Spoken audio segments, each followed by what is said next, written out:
Los tres de ustedes pertenecen a una iglesia en donde existe una pluralidad de ancianos bíblicamente calificados.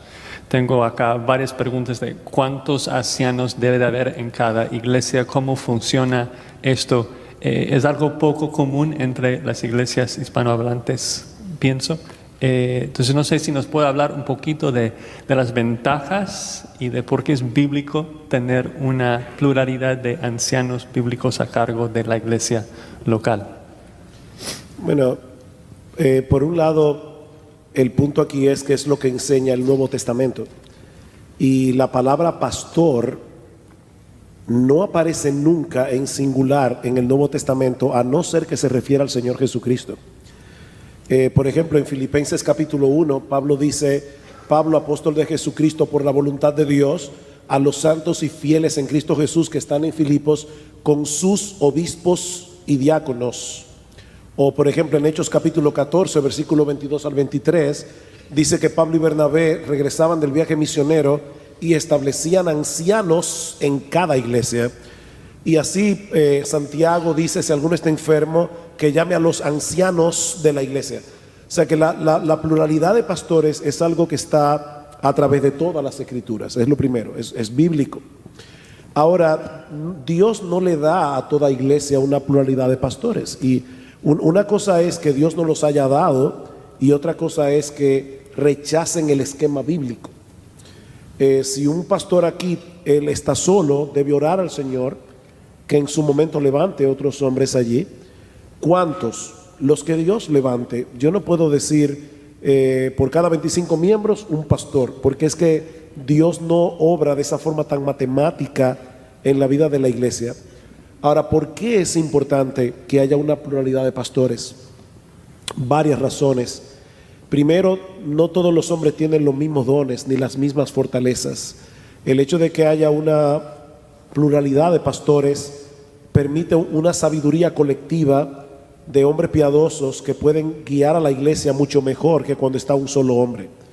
Yo no sé cuántas veces, nosotros somos 9 pastores en nuestra iglesia ahora.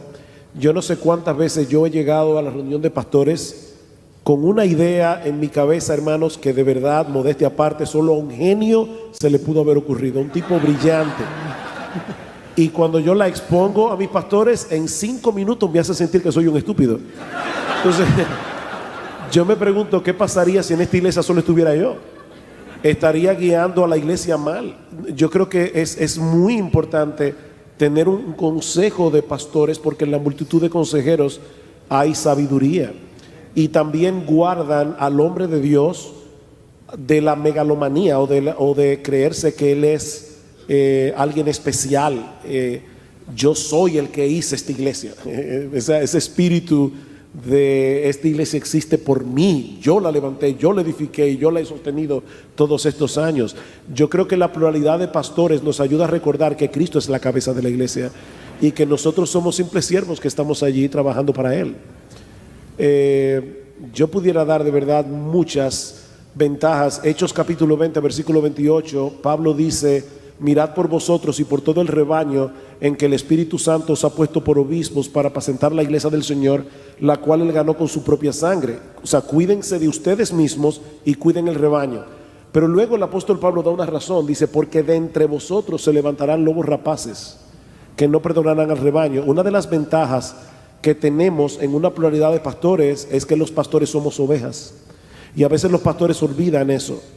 Nosotros somos ovejas y los demás pastores nos pastorean, y yo le doy gracias al Señor por tener pastores que velen por mi alma, porque yo lo necesito. Yo necesito tener pastores sobre mí.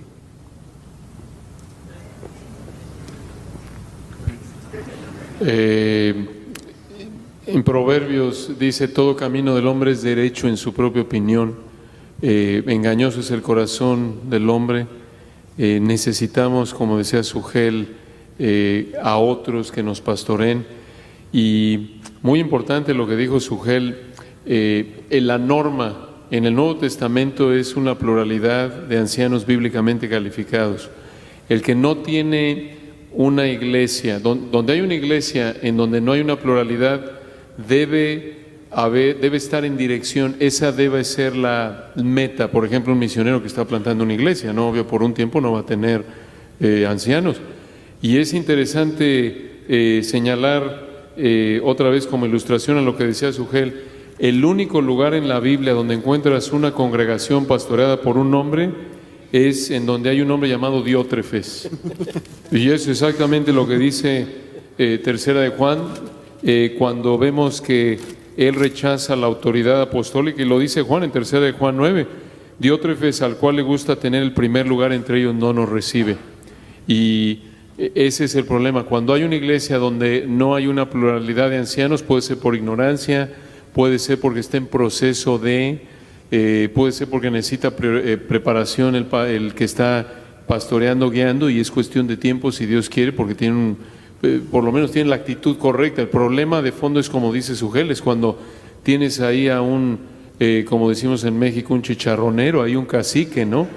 Que él quiere, ese es el término teológico mexicano, para decir Diótrefes. Okay. El problema es cuando tienes esa actitud de orgullo, ¿no? ¿Esa es la palabra griega, chicharronero? Sí, es azteca. No. De chicharos, en griego. Un ejemplo de una iglesia incipiente, una iglesia joven en el Nuevo Testamento que todavía no tenía ancianos, porque no se les menciona como ancianos, ni como obispos, ni como pastores. Pero sí tenemos aquí la descripción de Pablo a los tesalonicenses, que posiblemente en meses de existir como grupo, como congregación, y sin embargo Pablo se refiere a ellos, capítulo 5, versículo 12, os rogamos, hermanos, que reconozcáis a los que con diligencia trabajan entre vosotros y os dirigen y os instruyen. Definitivamente había un grupito de hermanos que ya perfilaban en camino a ser ancianos, pero no son nombrados como ancianos, y Pablo aparentemente no los reconoce como tales, pero sí son aquellos que os dirigen. Y creo que esto es un ejemplo, una ilustración de cómo una iglesia comienza en ese patrón, una iglesia nueva, sin embargo en patrón a tener un grupo de ancianos plural, o una pluralidad de líderes, como en este caso Pablo los denomina aquellos que os dirigen. ¿Qué pasó con esa iglesia más tarde? Sin duda podríamos concluir que tuvieron ancianos, pero esa es una manera de ver cómo a veces una iglesia que comienza no puede inmediatamente tener ancianos, pero sí el Señor levanta a ciertos individuos que comienzan a perfilarse como tales, así como el aceite sube y el agua, un líder comienza a distinguirse como tal. Y otra cosita para mencionar, no todos los ancianos tienen la misma influencia en la iglesia. Hay ancianos que tienen un perfil un poquito más pronunciado, dado sus dones, sus habilidades o su conocimiento bíblico, lo que sea. Hay ancianos que obviamente se distinguen. Todos somos ancianos en Grace Church, somos 38 creo, pero nadie va a decir que todos somos MacArthur. Porque cuando habla MacArthur todos los ancianos escuchan. Y eso es normal, eso es notable en las iglesias. Él no es el que manda, no es el jefe, pero es uno de los ancianos, y como su experiencia y su testimonio y vida a través de los años ha demostrado, es importante escuchar a nuestro hermano, porque cuando él habla, por lo general, tiene mucho peso y tiene mucho que decir. Sí, algo que creo que he observado tal vez un poco de lejos en tu ministerio, hermano, pero con los tres, es de que siempre trabajo no solamente de ministrar y predicar, pero de levantar más líderes. Y estaba pensando un poco en esto a la luz de unas preguntas que tienen que ver con los requisitos del anciano, de cómo es el hecho de que tener a otros ancianos, otros colaboradores, te ayuda a mantener su familia, gobernar bien su familia, de mantener su matrimonio, etcétera. De que para los que están trabajando solos, Es un trabajo muy difícil. O sea, si alguien muere, ellos hacen el funeral. Si alguien se casa, ellos ofician la boda. Si hay consejería, ellos lo hacen.